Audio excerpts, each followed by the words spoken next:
Hello, everybody.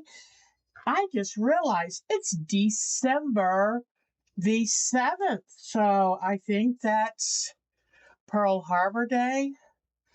But it is good to be here with you. I've been a busy girl this week, so I've got a good amount of stuff to show you. Oh, your typing isn't so good. You had snow in Frederick on Friday. You lucky thing, we didn't get any. So, what a lucky lady. Well, I've got lots to share with you. I got down and got busy this week. You know, sometimes when we take a little time off, it's hard to get going again. But I said, nope, we've got 2.5 weeks to Christmas. I'm going to get busy. So, okay, the first thing is my Dr.s quilt right there. It's totally done. And I hope you can hear me good. I will be delivering it to her. Let me see if I can get it on camera. There, whoops, get my head out of the way. There it is. And I got it finished. I put it back on the frame. And remember last week while I was trying to fix some of the mistakes, any place that I didn't like, I totally redid it. So that way is no chance of little things coming undone over time. So got it touched up, redone. You had 5 inches, Marcia. And you know what I realized? I didn't download pictures for show and tell this week. I got so busy. Sometimes I get too busy and then I forget. And it's like, what was I supposed to be doing? And crazy. Hold on, let me get a little drink. Okay, so this week I've done a little of this and a lot of that and a little bit more of this. So it's pretty exciting. And let me see. Now, Marcia, I am going to have to go to the emails and grab your snow picture. But I got Hopi's right here. Let me see if I can find that. But she sent me a picture of her snow. And look at this is in Labrador. Isn't that amazing? Look at that snow. So, since she has so much, maybe she can spare a little bit for me. Because I really wanted snow Friday, but I'm happy that Marcia got snow and Debbie got snow and Hopi got snow. Oh, good for you. Cheryl is going out to dinner with a friend and then going to a concert. That is great. I love it when y'all have activities that you're doing out in the real world. I tell you what, I still feel a little strange when I go out into the real world. It's like, okay, because, you know, the pandemic changed us all. And I think for a lot of ways for the better. In some ways, it's like, how do I do this? So I've got some exciting things to show you. I'm starting a new fabric canvas for Christmas. And I'm not going to do many ornaments, but this is going to be for my daughters. They love Golden Girls, and I saw that and thought, I'm going to make them an ornament, and I'm putting some things away. I have told y'all I'm a little ADD, so, you know, I see something, I got to do it. So I finished my Dr.s quilt. Oh, here's something I want to show you. I did some work on Polymer Clay, so I'll show you more things about that. And I sent the note to the sweetie young gal who does my favorite Polymer Clay channel on YouTube. And it's Jessama Tutorials, Jesama And her name is Samantha, and she's so talented. And, I've had polymer clay for 35 years, and I was never any good at it. And a lot of times it was just I didn't know what to make or how to make it, and I would try, and it would, there's a lot of little tips and tricks that help you be successful. And that's one thing I love about Samantha. And let me write her channel because, when I find something good, I like to share it. And if you have any clays hanging around and you wish you could do a better job or feel like you could understand how to use it. Now, let me see. Yeah, I think that's it.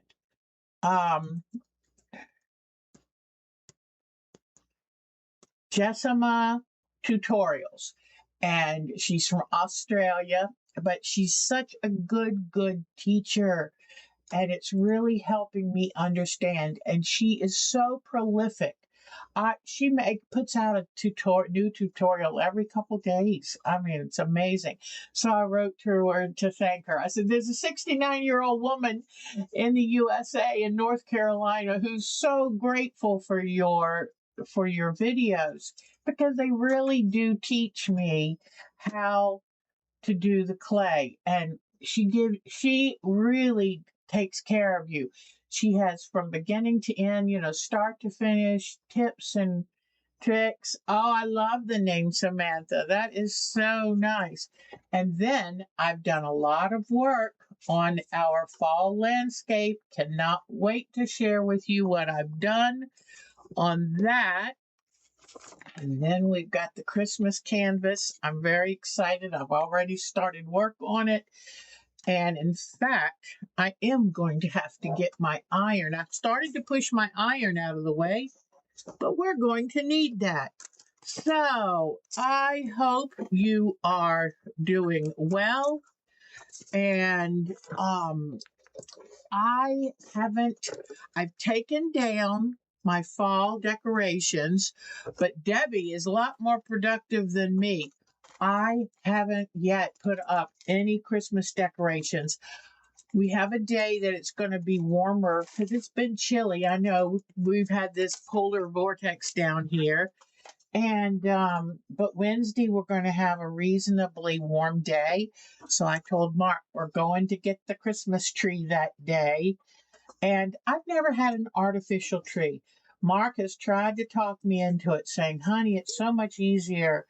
And it probably is, but my heart belongs to real trees. And I know at some point I probably will have to give up a real tree, but until that happens, I love them.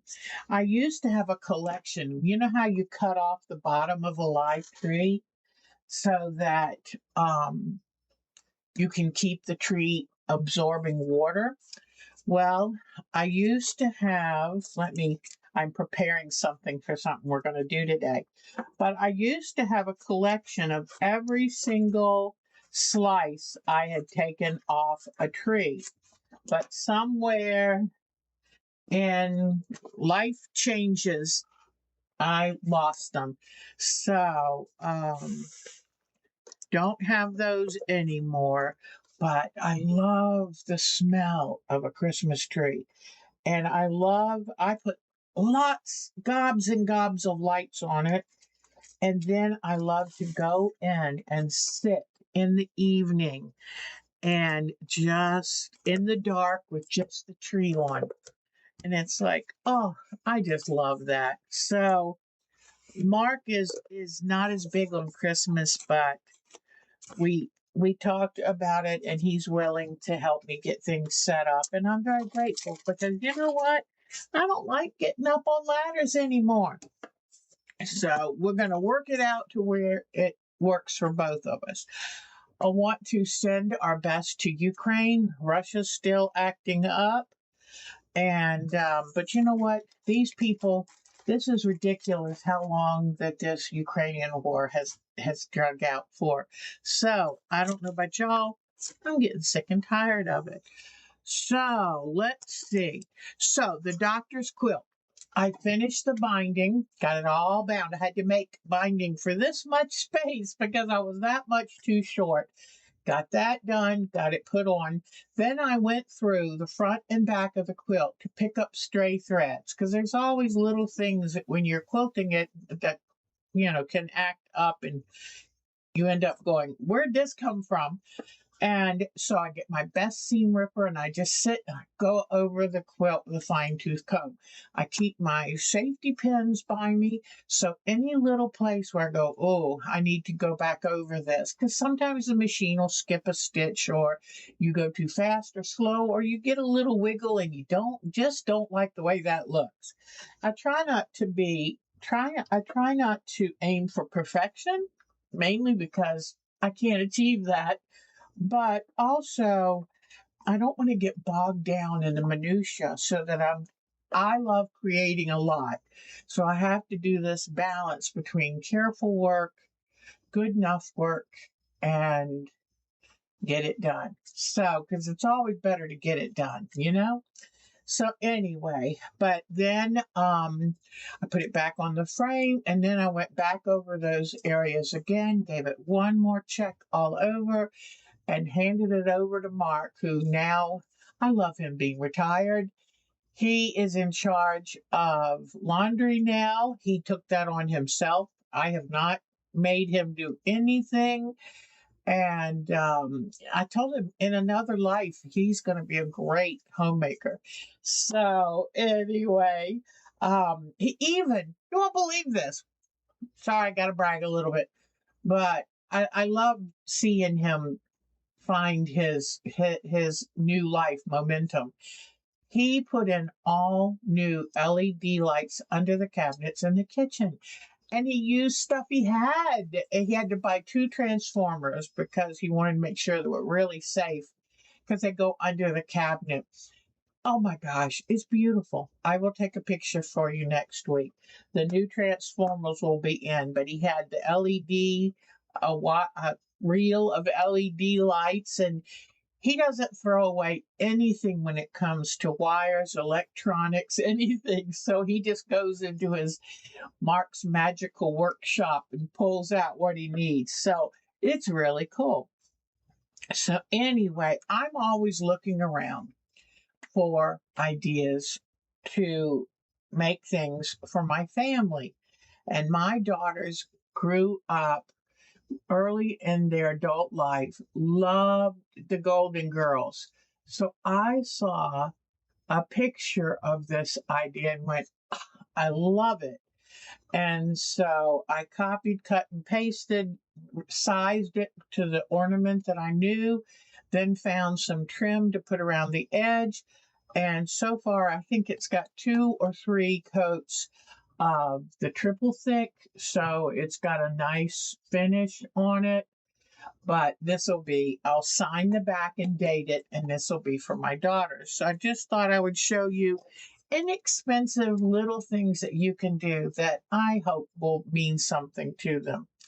So then, so I've talked about the Dr.s quilt, the ornaments, my sparrow quilt top, the top is completely done. I put my order in with Marshall Dry Goods, and it's due in, I think, Tuesday. And they understand something. When you order from Missouri Star, it's there in days. When you order from a lot of those kind, I think Fat Quarter's pretty good about shipping too. Marshall's takes a little longer, but they are a big business and they do all kinds. I mean, they're not just a fabric store, but the price is worth it. And so I'm very happy to go ahead and wait a little longer, but the fabric should be in. Soon as that fabric gets in, that quilt is going on the frame. Now that sparrow quilt is for me, and I don't often make quilts just for me. So also it has some pretty spaces. So I'm going to take my time quilting that, and I'm going to do a more careful job and see what I can get done. But okay, so that my fabric from that, when that comes in, I'll be glad to show you next week what fabric I got. And because mainly it was just some backing things. And I've got to write Miss Lisa. There's Joe Sows. I saw your notice, Joe Sows. She changed her name on our. We have a groups IO site where I keep all my free patterns. You can chat, ask questions, get help. You can post. You can have your own photo album where you post pictures of your home, your hobbies, your quilts, whatever. And I'm going to go ahead and type in my email address, our time to quilt at gmail.com, that you can send and say, I'd like to join your group's IO. It's free, and just come and join and get in on the fun. I need to also get in touch with Denise. She had popped in for a little bit, but we're thinking of Denise. Denise lost her wonderful husband, and I need to keep up with her because she was a very, very sweet gal. And you know what? It's hard when you have something like, I can't imagine how awful that is. But she's young and young at heart, and I want her to do well, be successful. So, but it's a lot. Okay. So now I think the next thing I'm going to do, Mark and I put in our very last of our Christmas orders, making sure we're going to be ready for Christmas Day. And the good thing is that I've decided I'm going to wrap the presents early, not leave it to the last minute and be in any kind of rush, and just enjoy. Do any of y'all like to wrap gifts? I enjoy it, and I enjoy when I have time. Oh, Marcia, you're such a dear heart. I want to give a shout out to our two moderators, Marcia and Miss Joe Sows. And I've noticed too, our Mary has been doing a lot of help with moderation. And if I, mention something, she's looked it up. She's amazing. But what was I going to say? I forgot what I was going to say. Oh, but I love wrapping Christmas presents. And, when I have time and stuff, I love getting the corners just perfect, a nice box pleat and all that. You hate to wrap. Hi, Polly. Yep, Mark hates wrapping. He's like, why are you going to wrap it if it's just going to be ripped off? But, and if I wrap them early, I can put them under the tree and feel quite a sense of accomplishment. I wanted to show you this real quick. Someone made this for me, and I think, does anyone know how this is made? I think it's two circles sewn together, and then you fold it. You fold it in a zigzag pattern, put a ribbon on top, and they sewed on some hand bulbs and then a cute little wooden bead for the base. But I love stuff like this. I had a friend, Ann, who was just prolific at making Christmas decorations. Let me show you a couple of them. I'm probably going to have to take everything. I love Christmas decorations, so I keep them all on my little armed lamp up there. But here's one of Ann's creations. Isn't that sweet? Little tiny spools wrapped in fabric and then made into a shape of a tree. Then here is another one she did. Little spools painted to look like a snowman. And isn't that cute? And another Christmas tree. Let me get things untangled. Another Christmas tree. And then we had a woman come to one of the retreats, and she's a potter. So she made these for people. Isn't that a treasure? And you know, once I get a gift like that, it's my special thing forever. I love them. So they stay right here and I enjoy them all year around. So I do love that. Okay. I'm going to bring you to the close-up camera and let's look at what I got done. Oh, before I get into that, I want to write the information again for, oh, how do I get this? It's the group is on Etsy and it's Winder Aspire, and he does beautiful works, a lot of the Smoky Mountains on tiles. I think he has them printed on the tiles, and it's called a stained glass look, and they're on tiles. And they're beautiful. So I want to thank him again. Remember that if you try to make this, I've got the pattern I drew out for it. It should already be on the site for free. If you make it, please send his name is Reed, and please send him a picture if you make it. And I will be doing that because I'm getting pretty close to having it done. And I think you agree that every step that I add to it really brings out the details. So I'm going to go over here, and then I'm also going to find his original artwork and show you how I'm using that for my inspiration. And let me come to, I now keep folders by year of all the projects we do because it's so many. And so it's fall landscape. Where is it? Well, up fall art quilt. All right. And this is an art quilt. An art quilt is where you do a quilt or fabric art that resembles something real, or a painting or whatever. It's your own techniques. All right, here we go. Let me now bring this over and let me show you. Okay, this is his original.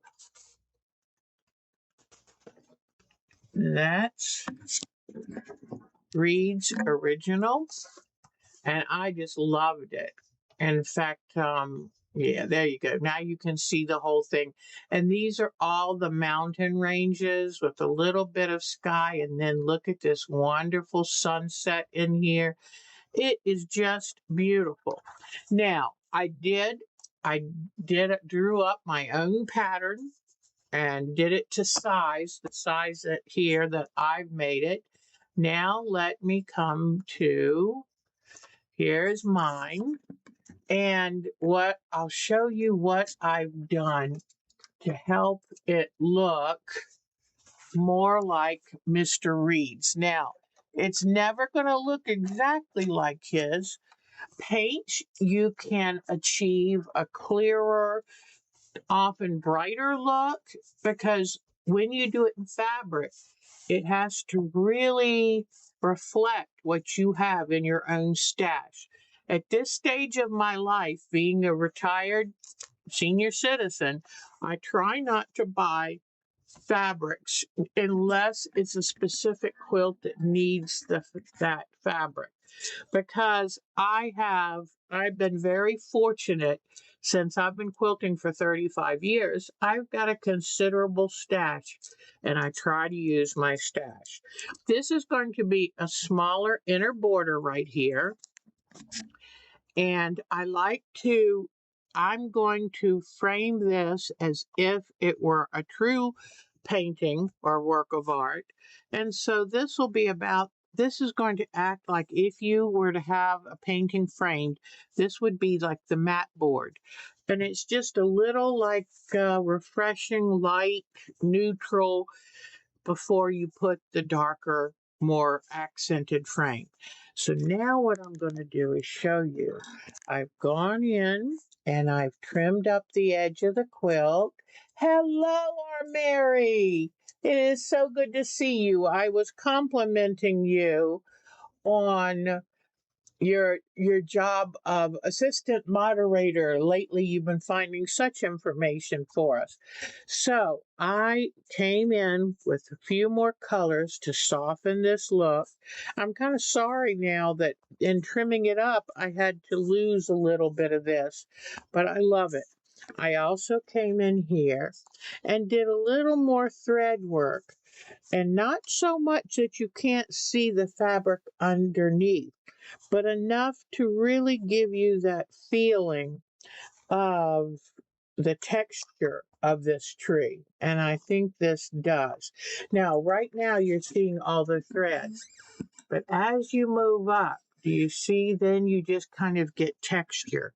But I want to show you up close. What I did is I sat out all the possibilities for threads and then came in and added, it just adds layers of color. Layers and layers of color. We are glad you're here too. So then I altered a few of these trees. This one I had too many green threads. What I do is I sit at the machine with all my threads ready, and I'll show you on the back, you can't really see, but I'd use a thin bobbin thread because I use whatever kind of thread I need to get the color I'm looking for. So some are rayon, some are cotton, some are polyester. But I put my computer, my laptop, with this photo, just like that, right beside my machine. And I try to put it in my line of sight so it's easy for me to pay attention to something of that original. And then I come in here and I do my take of what he has done. In this in fact, this is the first quilt that I have followed the original this closely, mainly because it was so beautiful. There really wasn't anything that I wanted to change in it. It was absolutely a gorgeous print. And the one thing I didn't do, he tries to make his look like stained glass, and I just did a realistic tree. But his, if you look over here, the trunk looks like stained glass, which is gorgeous, let me tell you. But so I just wanted to show you how I went in and did a little bit more tweaking. I had too many dark greens in here. Then I needed it to gray down a little bit. So by looking at his,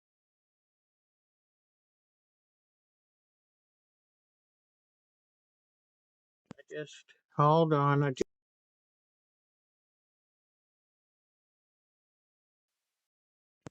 let me see. Let me go and bring this up. I lost my cute little webcam. And no, that's not that. Hold on. How did he do this again? I think it device. Delete webcam? I don't know. Deactivate. Yes. Okay. All right. Activate. Okay. Oops. Well, let me see.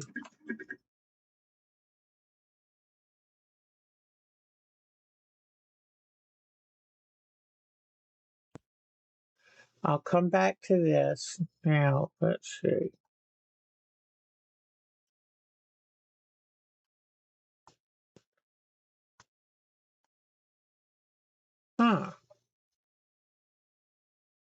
Okay, let's see. Do I have it back? Yay. Okay. And so I just wanted to show you how it went in for more detail, look for more activity, you know, what can I do to make this look as much like his? And if you look over here, there are lots of little subtle lines. I know they're for making it look like stained glass, but it also, I noticed, gives it more of the craggy mountain look. So I came in, I got about 8 different shades of blues from very dark to very light. There's some up here that are almost white but they actually are a shade of blue. But I came in here and did more of the lines that he had on his original, which really helped it look like the mountains it was, not just blue, but mountains. So I've added a whole lot more thread. Then I came in here and all I have left to do are my purples and pinks. But I came in here and did different types of zigzags so that it would look more like the leaves that are on the tree. And so I went through and everything on the tree has different kinds of zigzags to make it look like the leaves. And it's more detailed down low and it gets more generalized up at the top because those are a little farther away. You wouldn't notice those. Then I came over with some of the sky colors and I just did a gentle cloud effect, just smooth lines, just to give it a little twinkle and life, because that's what the thread sketching can do, is give it just a wee sparkle, you know, that really makes, and also makes all the little pieces of fabric blend, seem to be part of a whole instead of just little teeny pieces of fabric. See that? So by doing the thread painting, you're making it more continuous instead of all these separate pieces. So that's why I like doing that. So what do I have left to do? Let me get this back up here. What I have left to do is finish, like I said, the purples and the pinks in the tree. That's not too hard. Um, there's a few little blue spots because I come back over and I do decorative stitching. It forces the fabric down a little bit so it looks more like it pops these up a little bit and forces those down. And I'm going to do that here too. But then now all I need to do, all I have left to do is to do ink tints, my ink tints pencils. And what I will do with that is get a fabric medium mixed with a little bit of water. And the fabric medium helps to keep the colors vibrant and keeps them from soaking up into surrounding areas. Charlene's here. Hi, sweetheart. And so I need to just come in and do a little more, kind of what I was doing with the thread painting, but giving a little accents and deepening, more shadowing, more highlighting. It's especially good for shadowing. And like I wanted to make sure that each of these is the different colors are different ranges of mountains. And now that I've come in and I've outlined them, I think they really pop. And you can see that they are mountain ranges. So it's going to be much quicker to use the ink tints.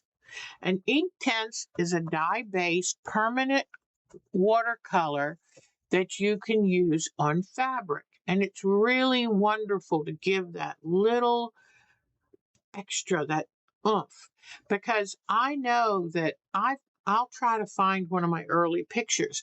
Before I did the thread painting, this just kind of looked blah. And when I come in and I add the ink tints, I'm going to get a little bit more vibrancy in some of these leaves here. And then I'll get more shadowing on the tree itself. And some of the shrubs in the background, and then even a little shadowing to help give a more 3D effect to the mountains. Then once the ink tints is done, I hope to have that done by next week so I can show you. And I'll also have the outer border, or what I consider the frame, done. And I'll have to check and see what fabric do I want to frame this. And I usually like it to be pretty dynamic. And I will finish it with a knife edge pleat, which is where you fold the front and the back. You fold the front and the back, you fold it over. Let me bring this down.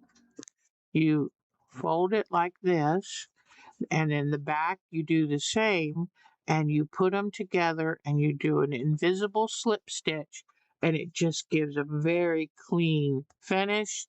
Then I will put it back on my frame once it's completely got the outer border on it and it's had the, most likely I will go ahead and do the knife edge before, and then I'll come in, because this will have batting in it too, the outer borders, and then I will do some kind of quilting that gives it the look of a picture frame.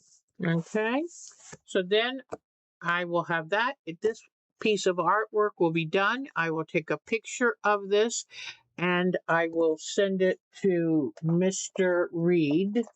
Now, I like to sign these just like they're a work of art. Whoops, wrong pen. Let me see if I have a large. You can sign them any way you want. If I had a, let me find it. If I had a embroidery machine, then that's great too, but I don't. So, okay, let's see. Nope. Some of these micron pens are awfully tiny. All right, so I'm going to come over here, figure out where I want to sign it. I think in this lighter green. And all I'm going to do right here is just put my initials. And I try to pick a lighter area. I know of artists who always sign their work in red or, well, their own special color. And I just like to put my initials.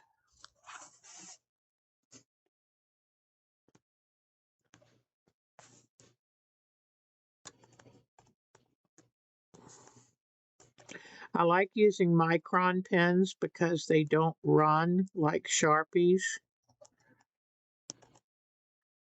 DM.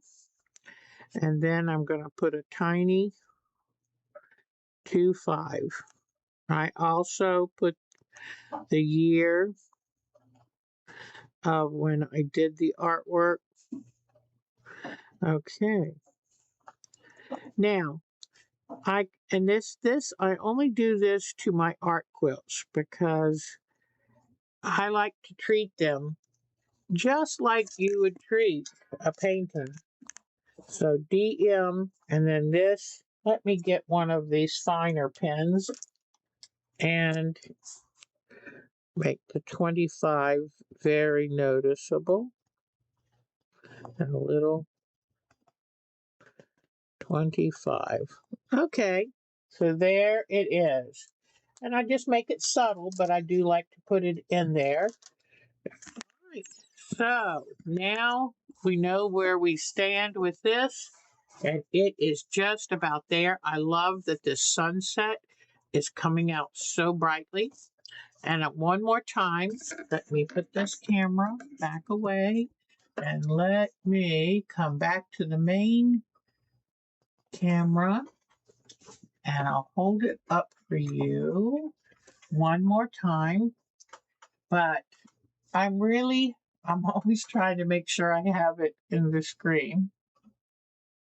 Oops, I can't. Oh, there we go. Okay. So here is this fall's art quilt project, and it's almost done, and hopefully by next week. And it's not a quilt until it's quilted.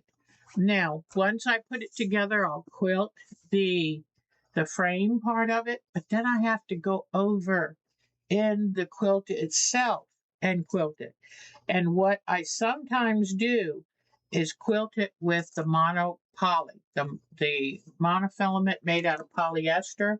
If I can find a color to work with the design, or I'll quilt it with a regular bobbin thread, a thin bobbin thread that matches the back of the quilt. And then I will use the monofilament, polyester monofilament in the top thread. So it's coming along. I just wanted to make I'm sorry that this has been going on so long.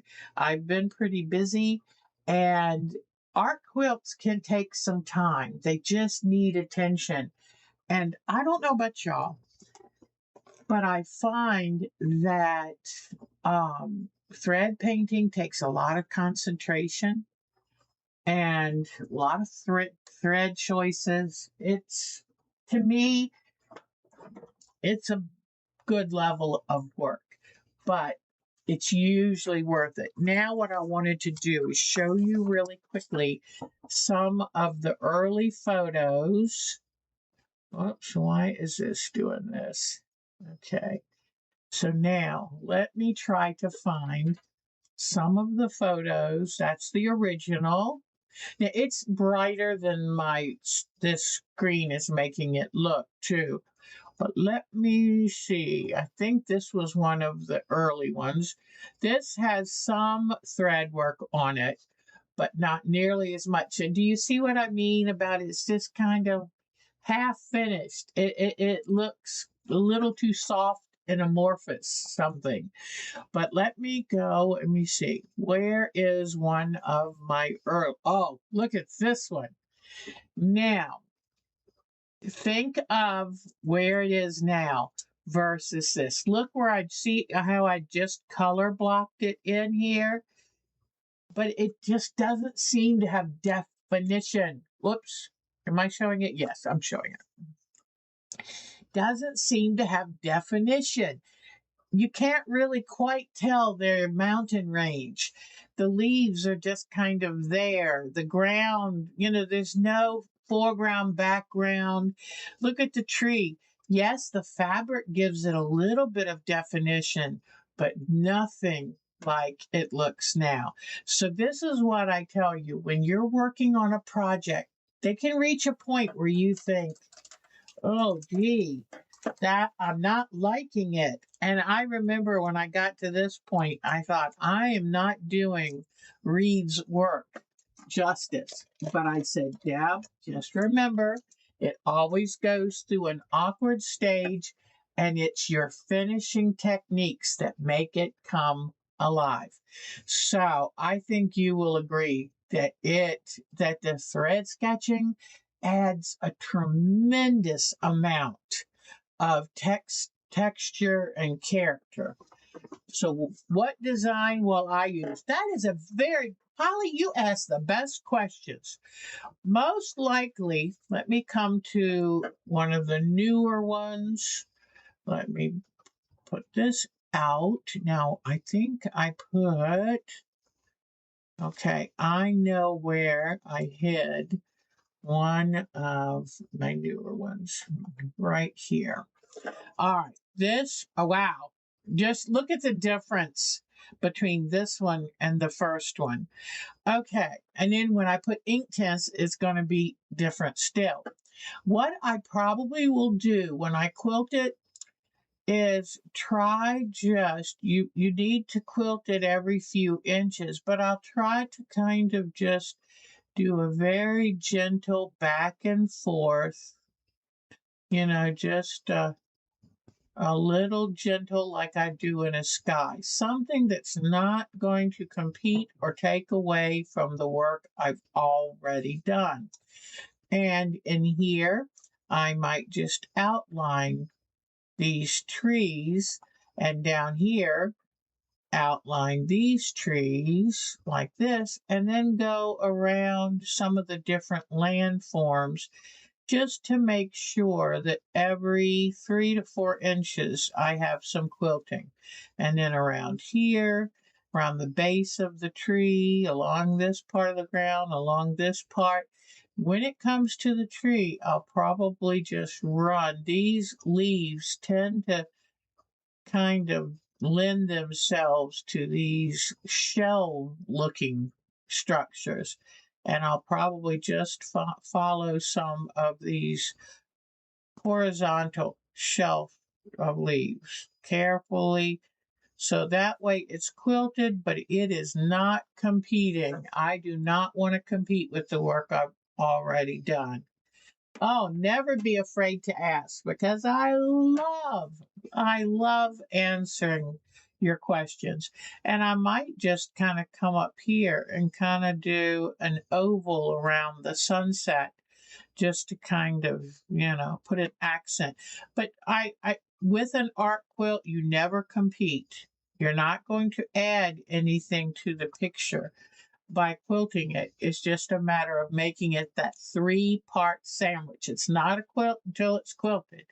And so, like, I can run down the stem, the trunk of the tree, the branches. I will follow something, and most likely, so I don't have to change thread color every few inches, I will most likely use monofilament made of polyester called monopoly. I'll probably use that to do the quilting on the front, because look at how many times I would have to change thread colors to get through this. And I am not that crazy. In fact, I'm just looking at this picture right now. Let me bring it. Look at the texture on that tree trunk. My eye caught that, and I said, ooh, I did a good job on that. And you know what? You got to compliment yourself. You got to compliment yourself when you do a good job. With this part right here, what I kind of did, you can kind of do a little bit of a circle, a spiral going around, or with tree bark, you can come up and down, doing like a Bargello stitch, up and down. But I looked at that bark and said, good job, Deb. And please give yourself a pat on the back when you do a good job, because we tend to only remember our mistakes, and we tend to forget to notice the things that we do well. And basically outline it. Thank you, Joe, for putting it in very easy to understand English. Thank you, thank you. And don't use auto pen. Well, it's something Thomas Jefferson would do. I'll do it. So I still like Thomas Jefferson, even though he was, all of us have our foibles, if I can be rude enough to call it that. But anyway, so there we go. And I just thought I'd let you know I got back to it. We're doing good. So now I'm going to come back to the main camera and to tell you that I'm very much in touch with my inner child, and I treasure my inner child, because I was one of those kids that grew up way too fast. My mother had a few things happen that meant that as a young child, I had to take care of my siblings and the house and school. And, there were times that there were troubles there. So I grew up way too fast. And so now I'm going to stretch. I'm back into childhood and enjoying. Is Hopi here? Yay, she is here. I showed him the snow at your house, Hopi. And so I'm very much enjoying my inner child. Oh, just another little thing to tell you. When I along the way, if I notice an artist in Etsy and I love their work, I'm going, wow, I will write them and tell them. And I feel like that anytime you can share your appreciation and gratitude with these people who are so talented and working very hard to do what they are meant to do in this world and make a living at it. So if you can support them in even any way, even if it's just saying that was beautiful, it really means a lot. And I get back some really nice responses. So, okay. Now, so we talked about that. Oh, so what I was talking about my inner child. I got myself another miniature, and it was a Christmas shop miniature. And instead of giving it to myself for Christmas, I said, I'm going to have this to work on as a little treat because the busy season, decorating the house, cleaning the house, all the things that you have to do to get ready, the gifts and wrapping for all the family members and all of that. So I started it this past week. Monday is always my day off. I've learned that I need a day to just not be responsible for anything. And it's wonderful. And so last Monday, I started this Christmas house. Oh my gosh, it's exciting. Little intimidating. Miss Joe can tell you, Joe Soos can tell you that there's a lot of tiny fiddly work in a miniature. But if you can work, oh, Polly's building. Oh, Polly is building um a dollhouse. I love that. So, but it's worth it. And if you get overwhelmed, then put it aside and come back when you feel up to it. I don't get excited about everything I do. Sometimes to make myself finish something is very much a challenge, just like the art quilt. There were times it overwhelmed me. I'd put it down, do something else. So, oh, it's exciting. It's all the little Christmas things. And I said, don't be in a rush. Enjoy it. That is your special treat. So I'm excited about that. And I will, as I get a little bit more done, I'll bring down parts to show you. So Polly's making a dollhouse. I'm the type of person, I would love to make all the pottery for a house. I would love to work with Mark and make furniture. I would love to use polymer clay and make food items and light fixtures. I would like to use fabric and make rugs and miniature little bedspreads. And I don't know, I just love it. So I'm excited about that. Then, now our last subject today, though, let me do something. Can you give me just a moment? I want to find Marsha's snow picture. And I'm sorry if you sent me a picture this week. I haven't been online. I have been creating. There's just never enough time in a day to do it all. It's so frustrating. But let me see here. Let me just grab Marsha's picture because I did know that she sent one. I was so excited. Save as picture. Then come over.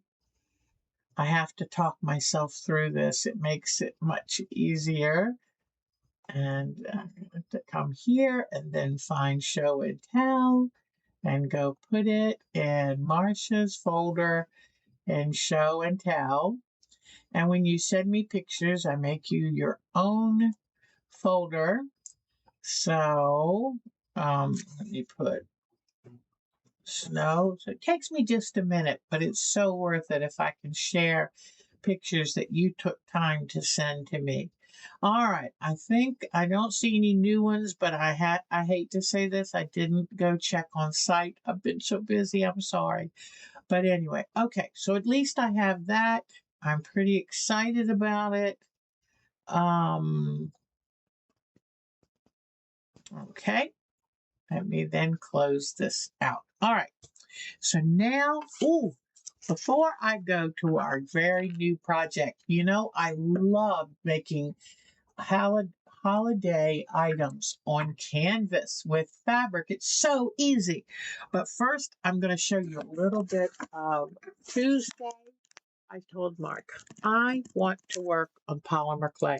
And I did. I did my chores early and then said, now it's my time. Okay. Now I show you the good and the bad. All right. These I worked on. This took so much time, and I wish I had a flashlight, but this is kind of see-through. And what I did is I took a piece of translucent clay, put a piece of metallic on it, and then on top of that, I I turned it back over to the translucent and did alcohol ink colors on it. Then I rolled it up and made it into a cane, which is a circular tube, and then cut it and then pieced it together and then cut it into strips. I had the background put the strip in between the two solid colors and then bake them. But this is the problem. The translucent is supposed to be see-through, and this is so dark. I'm really sad. Let me see if I can show you. Whoops. I think the camera's turning. See how you can kind of see through it? It was supposed to see that. It looks like stained glass, but it's supposed to be more see-through than that. So let me try this one on white. So they're really pretty. And if they hadn't have, when it turned dark like this, it's because it burnt. So let me tell you what I've done. I'm really enjoying working on these. So what I've done is I've ordered a toaster oven that's going to be just for clay, so I can bake these outside and don't have to worry about my asthma. And then I ordered some new translucent clay because I went online and said, why is my translucent clay burning? And it said different varieties are more likely to burn than others. So I looked up a variety that is less likely to burn and I ordered some. And so that, and then a very cheap $24 toaster oven, so I can really work on gauging the temperature and making sure that I might have to start baking them at a lower temperature for a little bit longer. These have not been baked because I'd like to get the new toaster oven in and work on temperature first. But this on Tuesday, some of these I've finished up from other canes, but I started making, she had a flower cane and it made the cutest flower design and it reminded me of a petunia, but it's on Jessima tutorials. Very easy to follow and do. Now I made this, but I'm not sure if this just looks a little weird. So I'm probably going to have to do another one. But I'm just trying to decide, how do you use some of these things?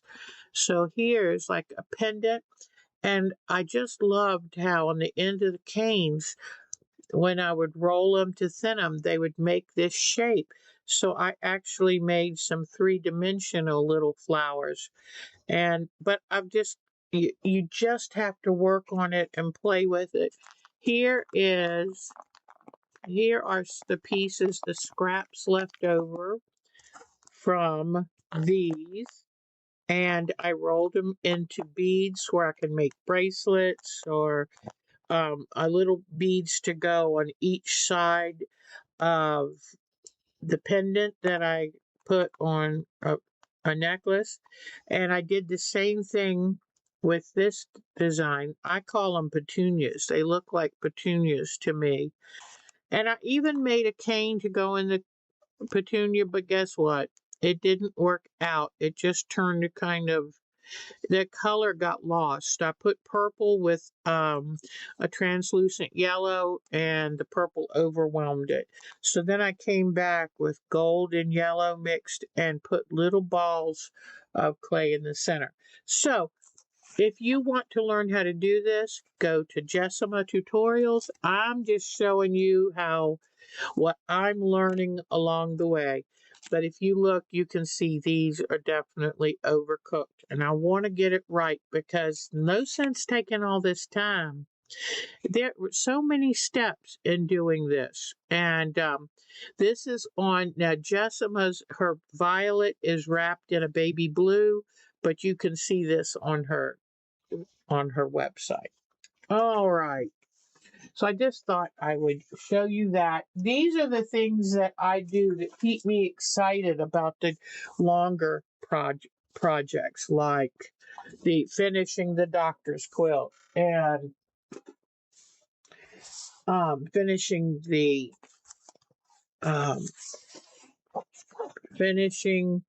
art quilt. Okay, so here's my canvas. And I saw this cutie pie picture online when I was looking for Christmas. I said, what can I do? I love the single pumpkin that I did for fall. And so I first thought about something like snow and snowmen so I could keep it up for longer. But I saw this and said, oh my God, that's so cute. How can I make my own version? So I looked through my lame and found this and said, I could make that into an ornament. It's actually two layers. Then let me show you. I get out scraps of batting. Let me bring the camera up a little bit more. Let me bring my light source over. So I went around and picked up what kind of fabrics. I don't really need that big piece of black right now. But what kind of fabrics can I use to make this cute little reindeer? And so then, and I drew this on the canvas. And then I took and found fabrics I thought I'd like to use, ironed some Steam 2 on it because I like it nice and sticky for the for putting the things on the canvas. You can also use tacky glue if you don't have Steam 2. Here's a nice camel color. Here's going to be a piece of fabric for his little tummy down here, and maybe some on his ears. So this is what I'm working on right now. I got some muslin for the light places in his face. Okay, so let's see. Where do I start? What do I do? Get my scissors out, and I'm going to get some tacky glue so that I've got that ready. Whoops. You know, I love tacky glue, but boy, do I wish they had a better system of closing their bottles, because they inevitably, those little lids pop off and then it gets really thick inside. So, Tacky Glue Company, if you ever hear this, please change your lids. I mean, the school glue has a perfectly good lid, but this is a real problem because I found this in the drawer with the lid like this. So they say you're supposed to snap it on, but it doesn't always. Sometimes the glue will leak out just enough to dry in the tip of this cap. Anyway, okay. Hopefully, if I need it, it will come out. All right. So his face is pretty light here, and it gets darker around the edge. Don't worry about that because we do have ink tints. So if we need it, we will have ink tints to do that. I have pre-cut a few, whoops, where are my pre-cuts? Because I had pre-cut his nose and I'd pre-cut, you know what? It might have dropped in the basket. Hold on a second. Because I pre-cut, yep. Let me see. Okay, this is for his eyes. That's where I cut out his nose. Okay. This is a little. Aha, I see it now. All right, I thought there was.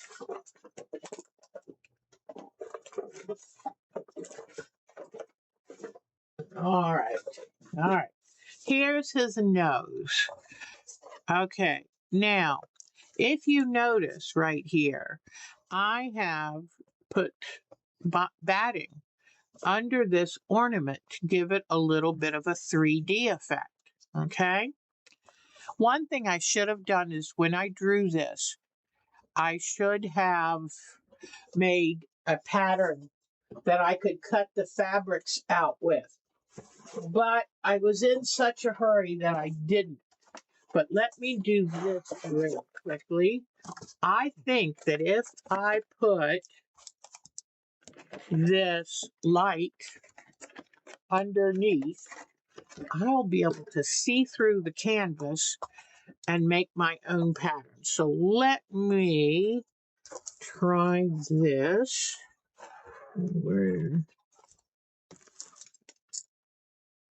Okay, hold on just a second. But some of the background I put on with the tacky glue. How do you lose the place you plug it in? Oh, there it is. It's been a while since I used this, and all of a sudden I couldn't remember. All right, so I'm going to plug this in there and plug this in over here. Have you ever noticed that you can never have too many outlets in any? Oh, there we go. See, that shows through really well. That's wonderful. So I'm going to grab a pencil. There's my pencil. Speaking of pencils, I need to take some more white erasers upstairs. All right, now let me just see if I can do this. I'm going to use the backing of the Steam-A-Seam 2 and draw the eyes. Let's see if this will work.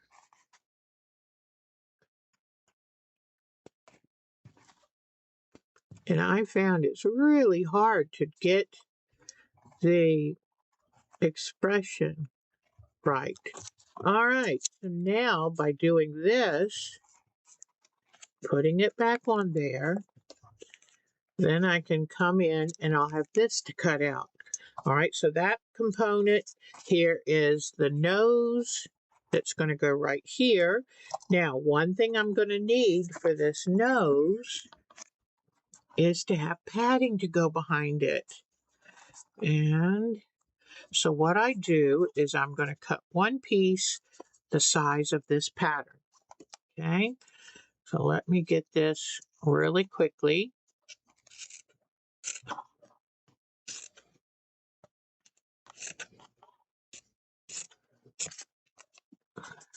Okay, and its nose has Steam-A-Seam on the back.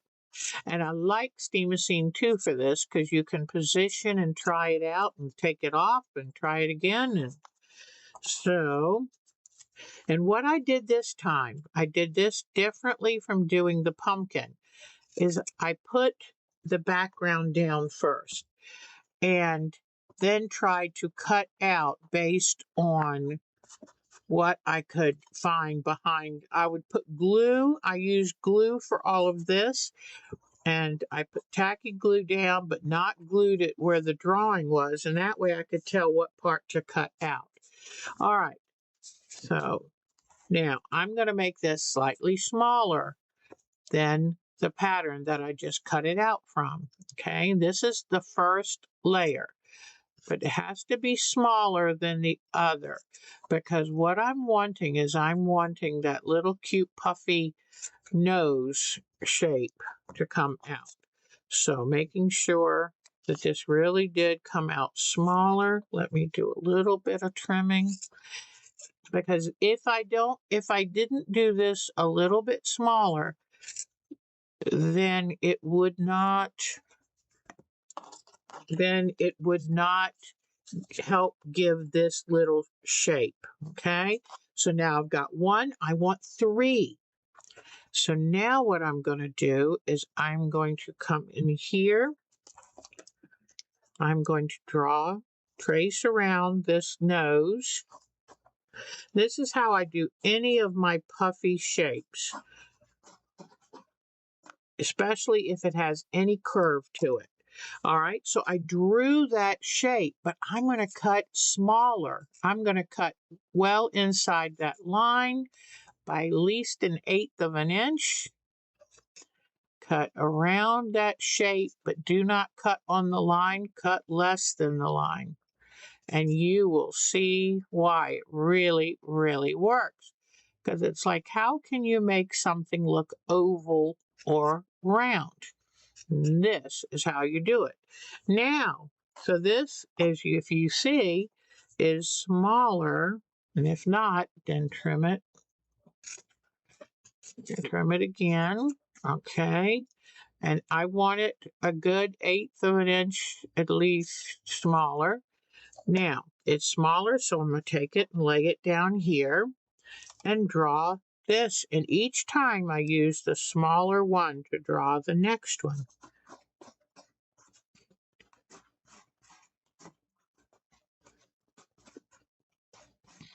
Okay. Now with this one, I'm going to again, I'm going to rough cut it out so I can show you. Be a little easier. Okay.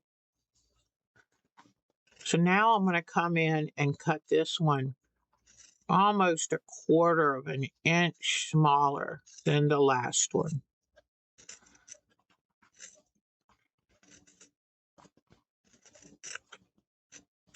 Okay, so I've got this one, then I've got this one, and now this one.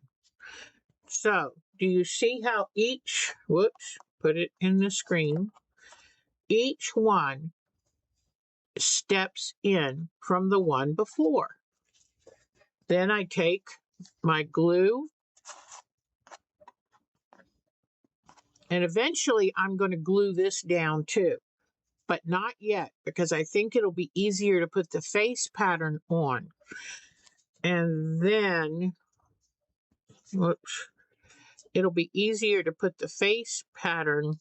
Oh, this might have dried pretty good. Oh, let me just get a different one.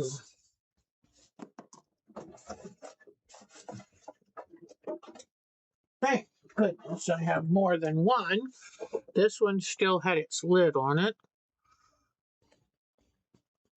And I asked Santa for a gallon of this, because it's much cheaper when you buy it in bulk. You just have to make sure you're going to use it in time so that it'll still be good. But, okay. So I'm going to come in here and put some glue. Come on. It's been a little chilly down here. Come on. Okay. So, come on, tacky glue. The basement always stays colder than the upstairs.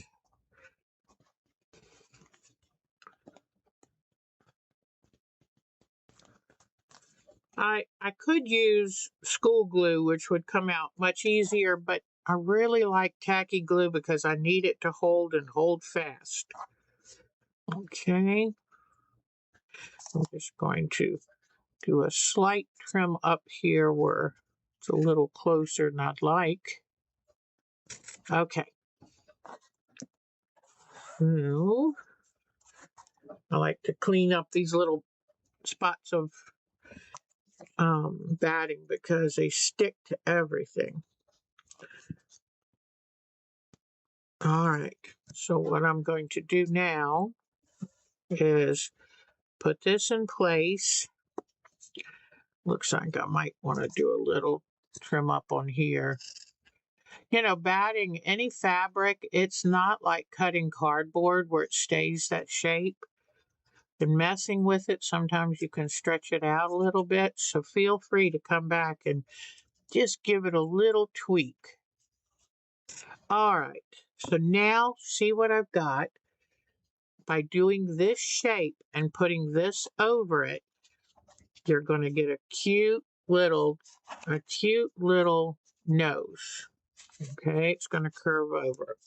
All right, so now what I want to do, I think I'm first going to put down, and see I covered this really well with steamethine.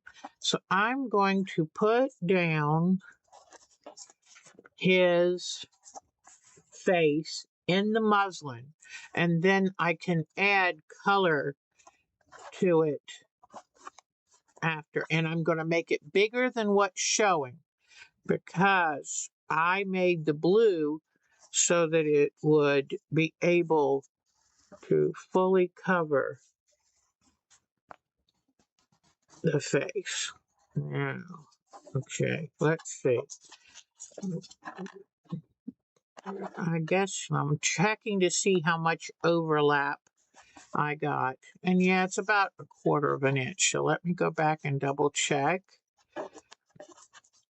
All right. We'll leave this handy. And you know what? I'm going to stop right here and do his head out of a different fabric.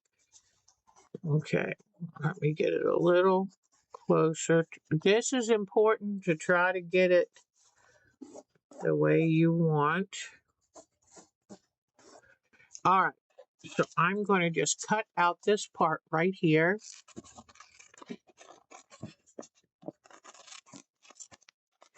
This is going to be really helpful to use ink tints when I'm done, because to create the little fur of the reindeer, it'll be really helpful to have that. Okay. Cut out this. Now this is about 1/8 of an inch too big. Actually, that's pretty darn close. So let me get my iron is heating up. I'm going to peel off. Oh, and you know what I realized? Let me try to, this is the only chance that I've got to get rid of some of this excess pencil. Now you see why I love the white erasers. Just know that you go through them much faster than you would go through a red eraser, because they are high polymer, so that they really do a good job. They're a softer eraser, but they don't impart any dye on what you're working on, which is really critical. And let me tell you, I have used other kinds of erasers before, and it left dye on the fabric that I could not get off. I tried washing it, everything. So now I just use either art gum erasers, or I use these white ones. And these white ones they're called by Pentax, I believe. Okay, now I'm wondering how I'm going to feel about the blue showing through. But let me turn it off. I don't think it'll be as bad. Yeah, it won't be nearly as bad once it's all gone. And I'm thinking I may, you know, let me see. I was wondering if I could barely tuck in. Let me try this. If I could, since you've got the stickiness on it, the Steam-A-Seam 2 is sticky, I'm going to see if I can just roll over the barest little edge, but I want to keep this edge pretty smooth. I don't want to get it. Okay, so I'm just carefully tucking, and this will help keep the blue from showing through. Oh, you've been making felt ornament gifts. Yay!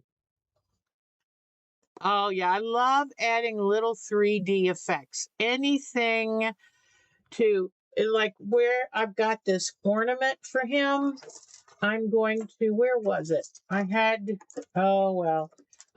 had somewhere, I'm going to use an actual thin piece of wire to go from the ornament top to hanging in his ear. So it's kind of fun to add some little realism here and there. And so I'm just carefully folding under, barely a 1/16 to an 1/8 of an inch, all the way around this cute little snout of this little reindeer. And I'm using flannel for his little horns because I know I thought, oh, that'll give them some texture. And also, don't they kind of have a little bit of velvet on their horns? I think reindeer do.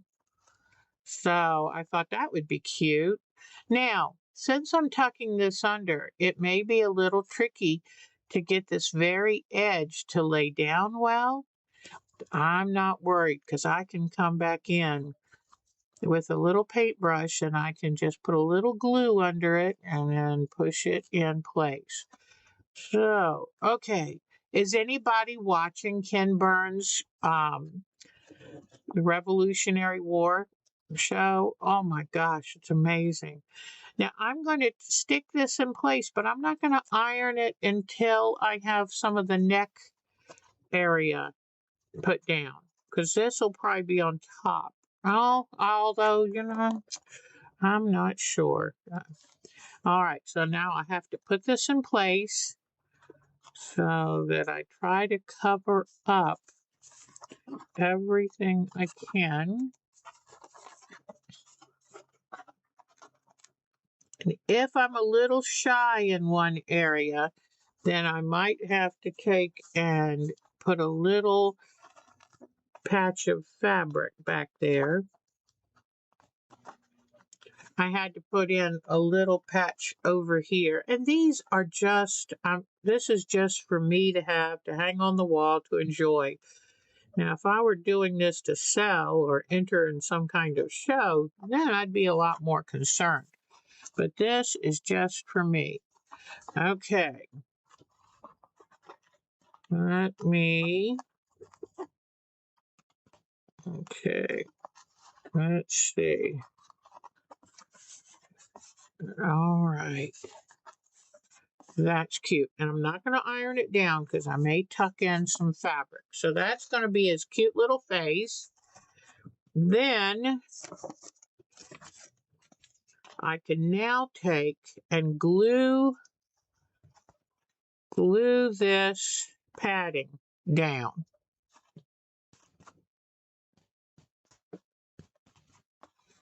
Here we go. Glue that right where the nose is going to go. And then I can peel this off. I can go ahead, if I'm careful, I can go ahead and iron I tried to fussy cut my fabric to have a little bit of light to show where the light's coming from on his nose, but I will also go in with ink tints. Now I'm just going to iron right here. I'm not going to iron the whole face yet. I'm just going to put this down, and I'm hoping that the Steam-A-Seam 2 will, if I use the tip of the iron, I'm hoping it will fuse down to help that look of the nose.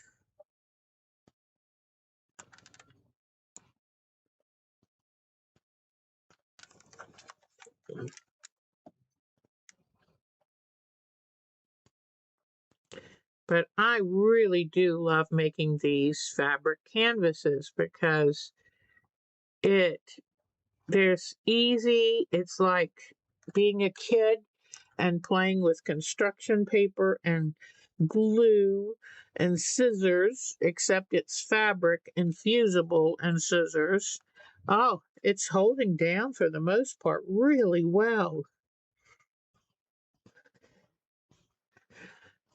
And then I'm going to use the ink tints to make his mouth shape or a micron. Look at that cute nose. Now I'm going to tilt it up so you can see that it is three-dimensional. Look at that cutie pie nose. All right. Now, and I'll do highlights with ink tints so that it shows. All right, so I've got this on. Okay, now I've already cut out. I've already cut out. All right. I had cut out, the scarf. Yes. All right. Now let me show you what I did with the scarf. On the cute little picture, it looks puffy and like it's a knitted scarf that's kind of tied, so it's got some puffiness. So what I did is I took this cute flannel fabric. I thought, oh, that is so sweet. And it's got blue, which is part of the background, red, which is his nose, and yellow. I mean, just so cute. So what I'm going to do is peel off the paper here, like this. I tucked under each long side, put the Steam-A-Seam on top of it, and then put Steam-A-Seam in the middle. Now, one area, the Steam-A-Seam, there's more space, and that's up here. So what I'm going to do here is come in, place,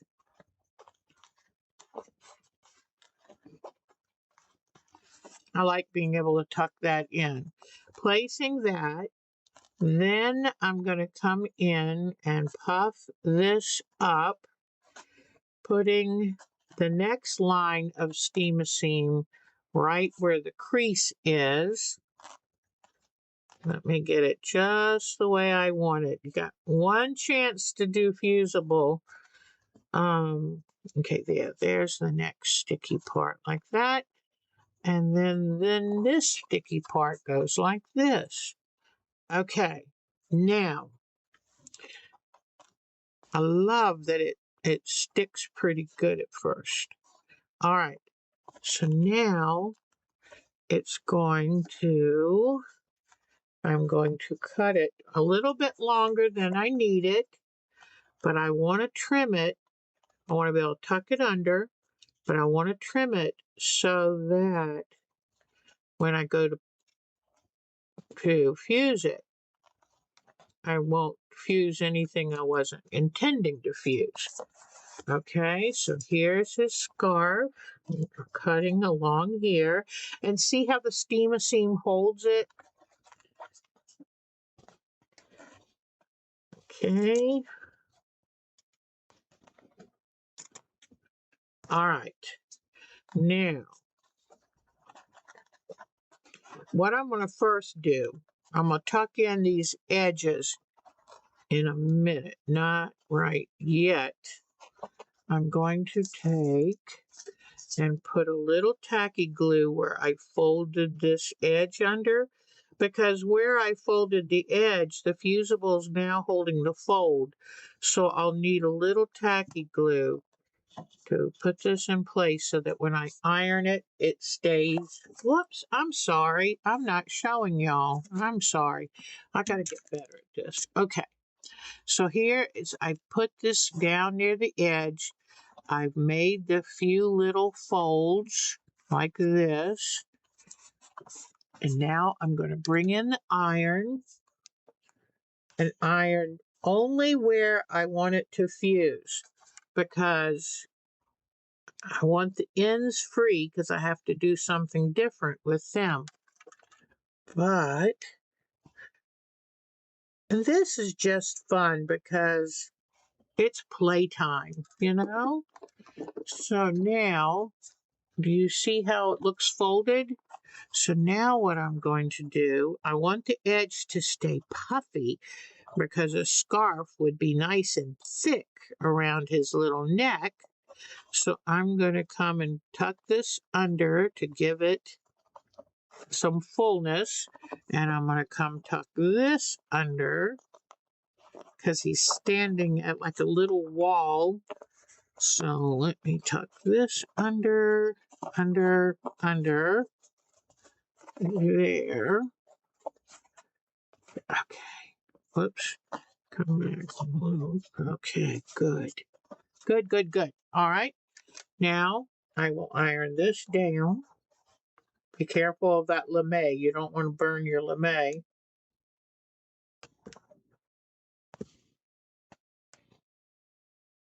All right.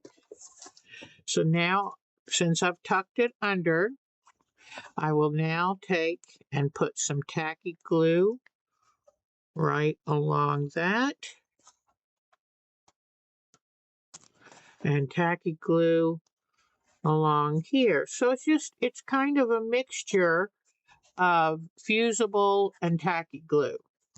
And this will never be washed or anything. This is just something to hang up on the wall. Quick and easy. All right.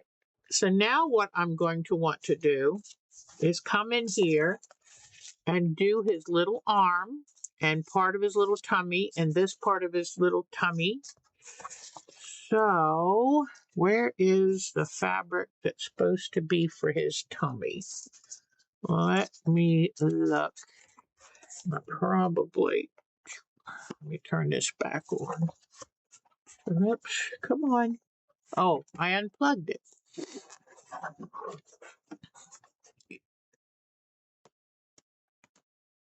Okay.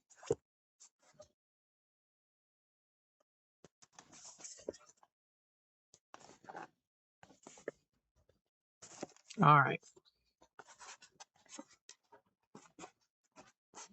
Sometimes you have to go and hold down your tacky glue. All right.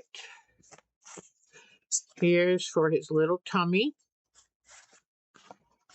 So I'm going to be putting his scarf, the hanging down part of his scarf. So first I want to get his tummy in here. Now I let the fabric run down on the edge of the canvas. And all right, and his tummy is going to kind of come up here like this.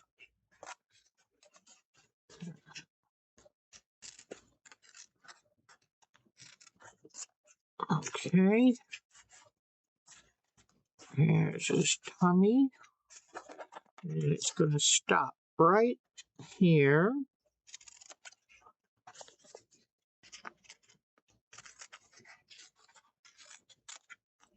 All right, so here's his tummy. I'll take the paper off of his tummy and lay it here, right here. Fold it down over the edge. Okay, whoops.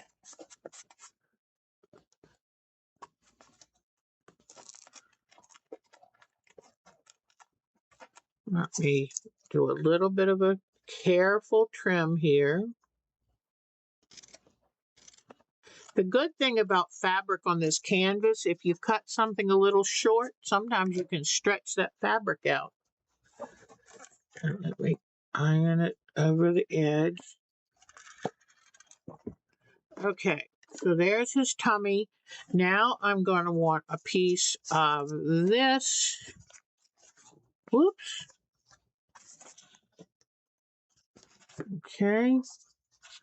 Now let me get this cleaned off. I spilled some glue. Okay. Now,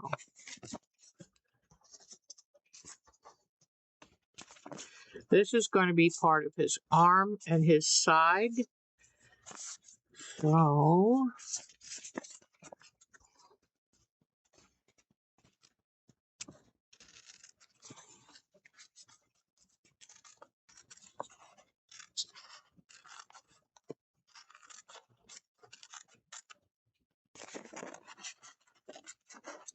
okay.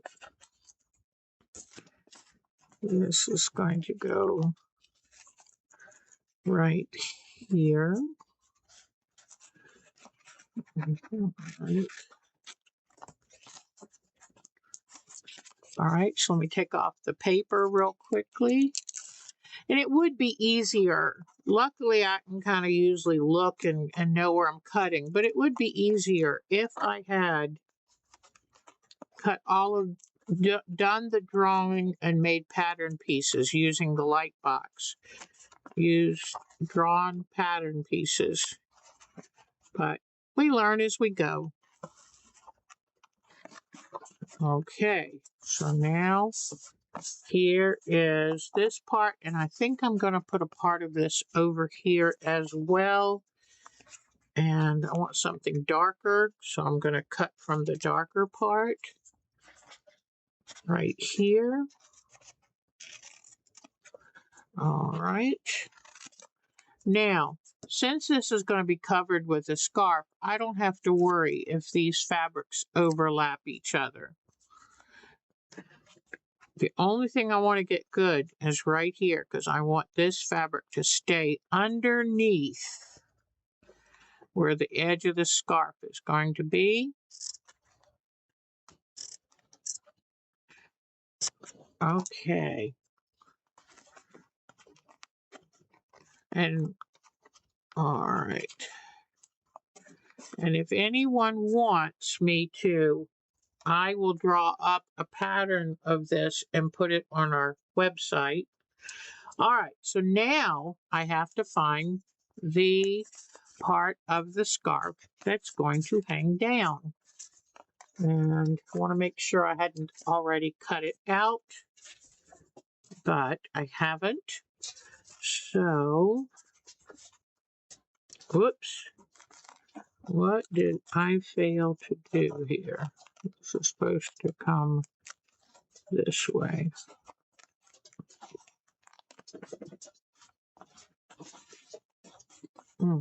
Okay, let me trim this arm up a little bit to get it in place.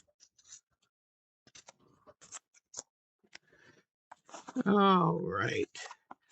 So I might not be able to do all of this with you because we will do some show and tell, but I just feel like if I got you started, that, and to really make this as cute, I will put a picture of this drawing on our website, but to make it really cute. Now here, it looks like no matter what I do, it's going to be a little short for the fabric. So this is where I will come in and do a little patch. And, all right.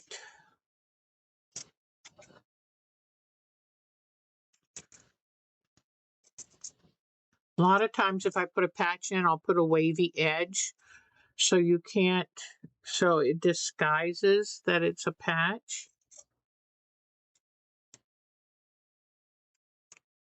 All right, so now I'm going to come in here and put some tacky glue down. All right, This is why I'm glad I haven't ironed it fully in place, but by doing a little wavy line, it makes it easier. Okay, there we go. So now that's filled in. As long as it's glued well, it will stay. Now I need to take and cut this cute guy out. I'm going to draw it. And this is the tricky part for me, is you have to end up drawing it backwards. But maybe I will take and fold it a little bit like this. It's a little bit of an angle.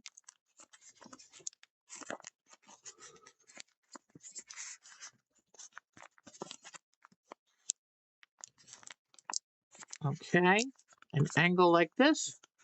And a little bit of an angle like this.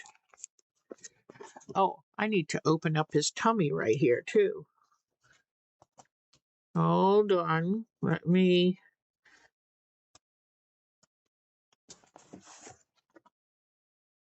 open up his tummy.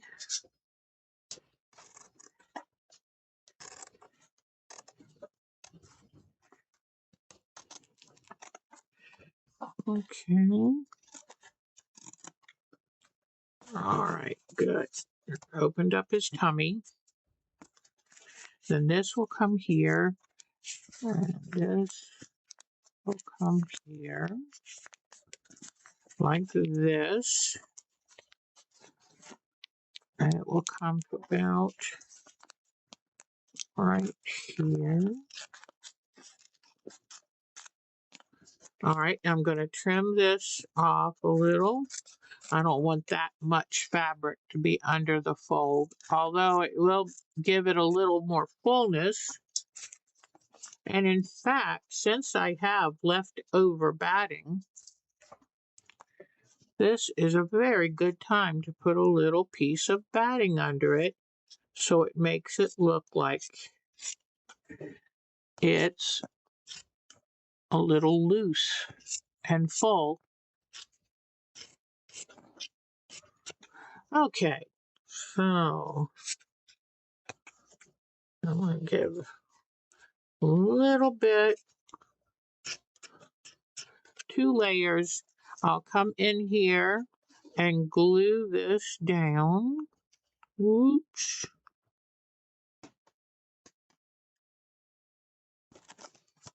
I want to make sure the batting stays in place really well, like this.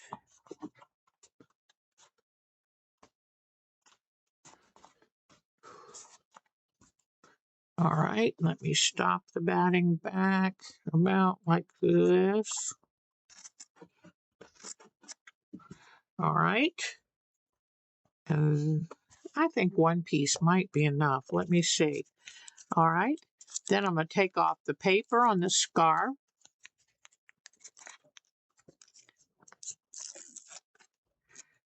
And I'm going to fold this under. And this under. And put it right here. Now, there is something I want to do.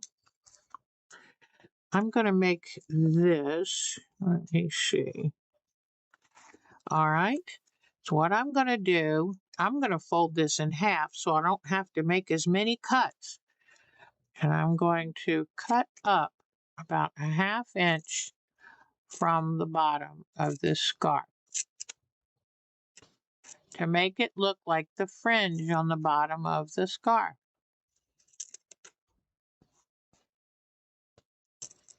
All right. So now I've got the fringe, and I can always, I'm going to put a little strip of glue here right along this edge because I folded under that part. And then put that. Okay. So I want to stick this scarf under here like this. and come in here with my iron. Whoops. Be careful with the fusible. Some of my fringe got a little flipped out of place. If you accidentally fuse something that you weren't intending to, just while it's still warm, you can kind of loosen it up. And I'm purposely splaying some of that fringe so you can tell it is fringe. Okay, then I'll come back under, because I had folded this fabric under, put a little more glue down, hold it in place, and here is what we have. Let me come to the main camera. Let me turn this off. Okay. Come back to the main camera. And here is what we have so far. So let me show you. Oh, I lost the top part of the ornament. Let me put that back on. I haven't ironed it in place, but it's kind of sticking there. And I'm going to take a piece of thin wire and put that on for the, here, whoops, here is the little ornament top. There's his nose, his lower part of his face, his scarf. Now, what I'm going to do, let me go back to the close-up one more second.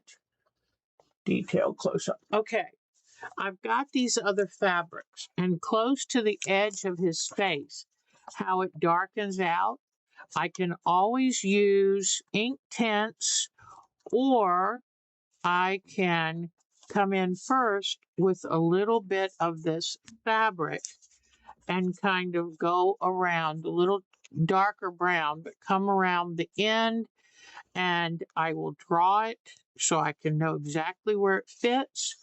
On some of the darker parts near his head, I will put in some of these darker fabrics.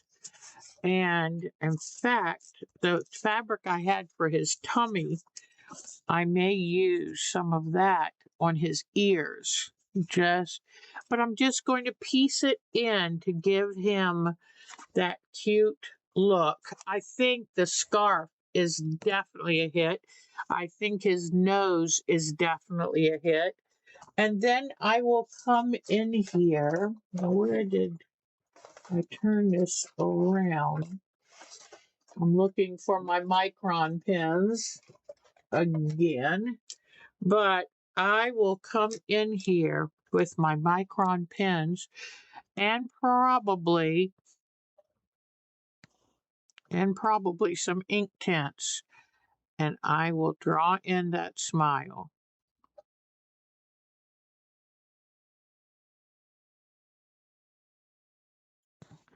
You see how whoops, it's not really showing up much. Let me turn off this light. I am making it very light right now until I'm really ready, but it'll be very easy, especially when I turn on my light. It'll show me exactly where to draw in. I can see through it to the base, and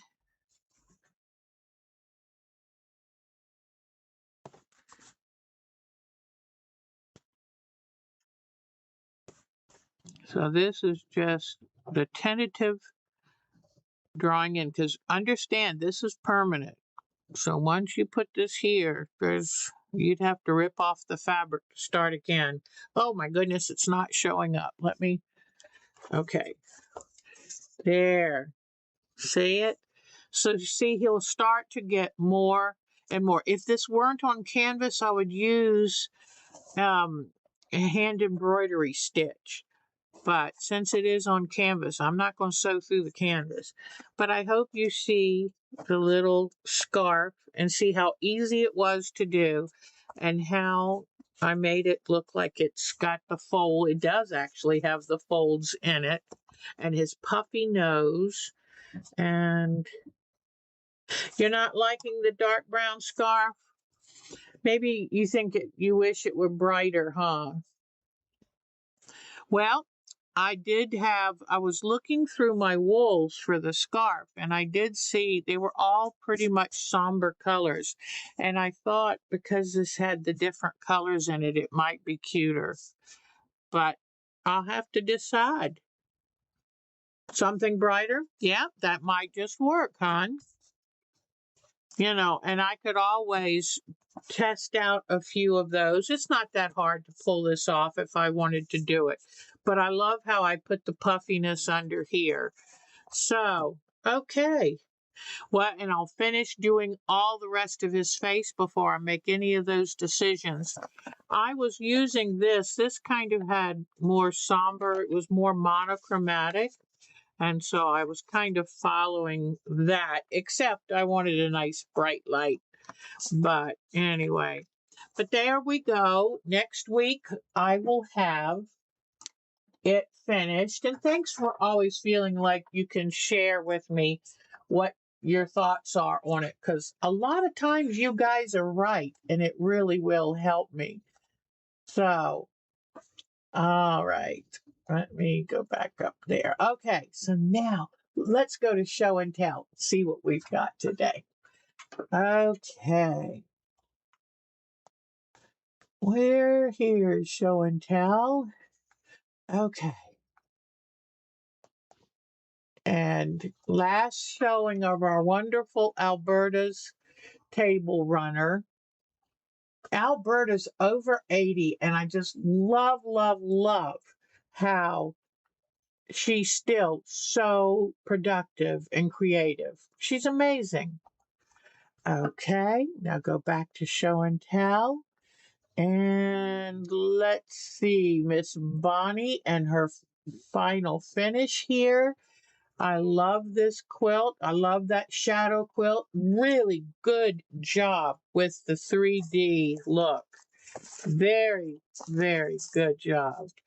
So, very talented lady. I just love our Bonnie. All right. And she sent me a nice thank you note, and she shouldn't have worried about that, but love it. Okay. So let's see who else now. Show and tell. Charlene and her amazing pink chambray or denim jacket that she got from a thrift sale. Had an artist friend draw the hollyhock flowers. Just beautiful. Her hand embroidery is lovely. I love the different colors, but look at that. I think she said she paid $3 for that. What a good deal. Be on the lookout. You know, thrift stores are a pretty good thing to visit here and there, let me tell you. Now, did I have anything important? Oh, this is funny. My daughter was working so good to decorate her tree, and this is her son, and there she is. And then she woke up the next morning, and here is the tree. Oh no, I love that you said that, Mary. Don't worry. I love that. That's what we're like a quilt bee. And we work a little, you know, I know that you said it with all respect and suggestive help. So I love that. But look at this. I just love the look on her face. This is not a happy camper right here. So what they did is they made sure to wire it up after that. All right. And just wanted to show you that my daughter, they have a garage, a great big garage that her husband does all of his car work on. In fact, this is a lift where he can actually lift cars up in the air. But look how they cleaned and decorated it for their Thanksgiving. Isn't that wonderful? And it made my heart happy to see the crayons and markers on the table because she set out, had things for the kids to do so they wouldn't be bored.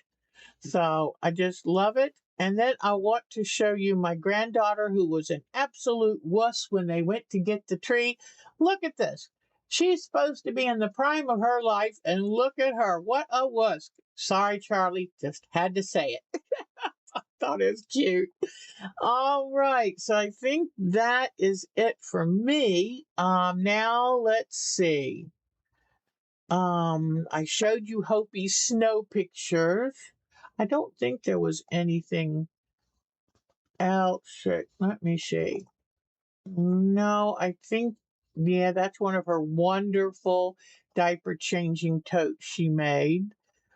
And I haven't downloaded it yet, but she sent me a funny joke the other day. Now let's see, is there anybody else that has something new? Miss Mary, oh my gosh, look at this woven quilt. Is that the coolest thing? I love that. Good job, Miss Mary. All right, take good care of yourself, sweetie. Have a very good week. Yeah, I was Michelle the quilter. Aw. And then look at this. She did her English paper piecing. She finished it, put it together, and quilted it. And mine's still in blocks in a bag. But I love this. I love that she chose the gray for the great background. Isn't that wonderful? Good job. Okay. Now, and then here is, I love her string quilt that she used scraps for. Isn't that a great idea? All right, so now go back to show and tell. Let's see. Marcia. And Marcia sent us her snow picture where she had the snow. Oh, it's called Zigzag Path. Thank you, Mary. Zigzag Path. Okay, that was Mary's nice woven quilt. But I love the snow at Miss Marcia's. I wouldn't want to go down those stairs, Miss Marcia. You be careful. Okay, and I think that's probably it. Miss Cheryl did show us her finished top of our summer Snail's Trail alfresco quilt. Love it. Can't wait to see what she does with borders. Beautiful. All right. So I think we're back to me. And thank you so much for joining us today. Thank you for spending time with me. It always does me good. I told Mark, I've been doing this now for almost 8 years. Just a small channel. I'm not setting the world on fire, but boy, do I love this. And it keeps me focused and producing. And for that, I thank you with all of my heart. And it gives me an exciting reason to get up in the morning. I hope sending pictures to me of the wonderful things you do helps keep you focused on creating, because it makes all the difference in the quality of our life. I told Mark, I don't know what people do who don't have a hobby they love as much as what we love. So, it's just, not to have something to do with your hands. Speaking of that, let me. Oh, thank you, Miss Joso. You are such a wonderful friend. And here is the picture again of Hopi's snow up in Labrador. Isn't that incredible? And then there is one thing I wanted to show you. My daughter is going to be married in 3 months, and she's working on an amazing, let me see. She's working on her own wedding shawl. And where was there's another picture she wanted to show me. Let me see. Here they went to their wedding venue. It's called Kerner's Folly. They went to their wedding venue for Christmas open house. And look at this place. It's magical. She said, I know that Christmas is coming up, but all I can think about is the wedding. There's another picture of their wedding venue, and it's a wonderful, quirky, and here's the engaged couple, Becky and Andy. We're so excited for them. But I wanted to find, she sent me two pictures of, I don't know where the other. Oh, here it is. Here it is. She's making herself a wedding shawl to go with her wedding gown. And it's out of this gossamer fine lace. I mean, yarn that is just beautiful. And then she sent me this close up. She is beading, putting little tiny beads to give it a sparkle. And I was wondering, how did she do it? Well, if you look up close on that yarn, those are the beads. She preloads the beads on the yarn, and then every place when she's knitting and needs to add one, she pulls one up and puts it into her knitting. I said, you know what? Quilting is much easier. I'm going to stick with quilting.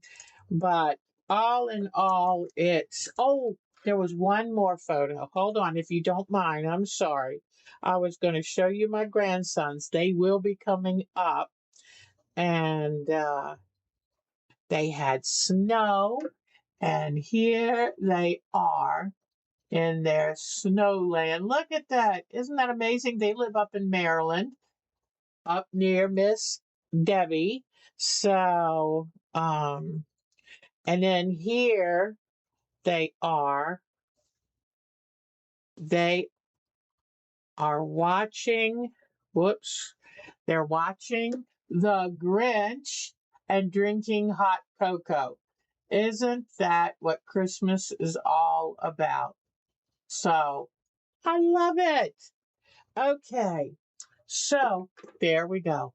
And next week I will show you Miss Debbie's beautiful stairwell gallery. I love it. So, all right, have a good week. Do something wonderful for yourself. I'm feeling the need to go to a movie and get a big bucket of popcorn. So I'm going to fit that in this week. But I hope you stay nice and warm. Send me pictures of things you're working on, and we'd love to see it. And thank you for spending this time with me. Oh, thank you, Miss Jo. Y'all are so sweet. So I'll see you very soon. Take good care of yourself and stay nice and warm. Bye-bye, everyone.